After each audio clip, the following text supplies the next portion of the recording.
Olá, estudantes da terceira série do ensino médio. Nesse vídeo vamos falar sobre prismas, mais especificamente falar sobre volume de prismas. Então vamos lá, nossa questão. Você lembra como calculamos o volume de diferentes prismas? Como assim diferentes prismas? Bem, primeiro vamos relembrar, né? O que é um prisma?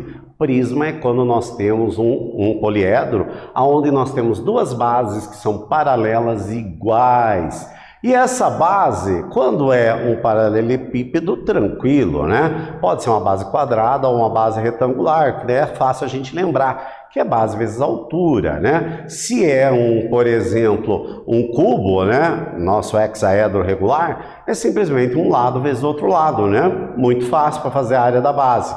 Mas e se a base for diferente, como aqui, ó, nós temos uma base triangular, uma base pentagonal e uma base hexagonal. Como é que a gente vai fazer esta área da base? Que é só fazer a área da base vezes a altura, mas essa área da base a gente precisa relembrar como a gente calcula a área das superfícies planas. Vocês lembram? Se não lembra, tem que sempre treinar para acontecer. Então, vamos começar aqui com o quadrado, que é o mais simples, não é verdade? Então, eu tenho um quadrado, todos os lados são iguais, então, para eu calcular a área dele, é lado vezes lado, ou seja, lado ao quadrado. Quando eu tenho um triângulo qualquer, o que eu faço para calcular? A base vezes a altura, dividido por 2. Tranquilo? Aqui eu tenho um losango. Como é que eu calculo a área de um losango? Eu tenho duas diagonais, a diagonal maior e a diagonal menor. Para calcular a área desse daqui, eu vou fazer a diagonal maior vezes a diagonal menor, dividido por 2. Agora, se é um retângulo, aquele mais simples que a gente está usando desde quando a gente era muito pequenininho, é o quê? Base vezes altura.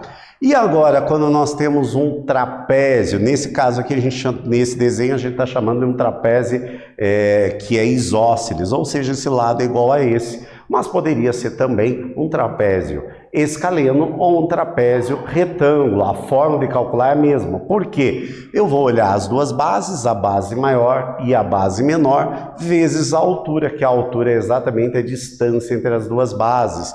Ou seja, a área para calcular ele vai ser a base maior mais a base menor, vezes a altura dividido por 2.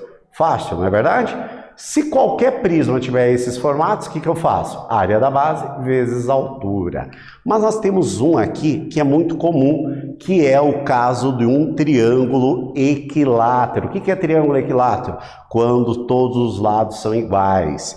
Para a gente calcular, aqui eu sei que é o lado e aqui é a altura. Como é que eu chego nesta fórmula aqui? Aplico o teorema de Pitágoras. Aqui ficou um triângulo retângulo, aqui é metade do lado e aqui é exatamente o lado. Aplicando Pitágoras, isolando o H, eu vou ficar aqui, a altura vai ser L raiz de 3 sobre 2.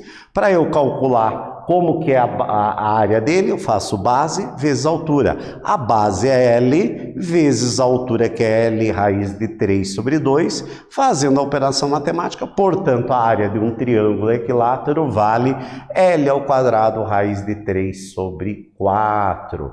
E quando a base hexagonal nada mais é do que uma reunião de 6 triângulos equiláteros, ou seja, eu vou pegar aquela expressão aqui, multiplicar por 6, simplificando 6 por 4, eu vou ter que vai ser 3 vezes o lado ao quadrado, raiz de 3 sobre 2. Essas formulazinhas vão facilitar muito para você fazer a área da base, vezes a altura, quando a gente relaciona exatamente ao prisma, para a gente poder calcular o volume de um prisma. Espero que vocês tenham gostado e até breve, pessoal.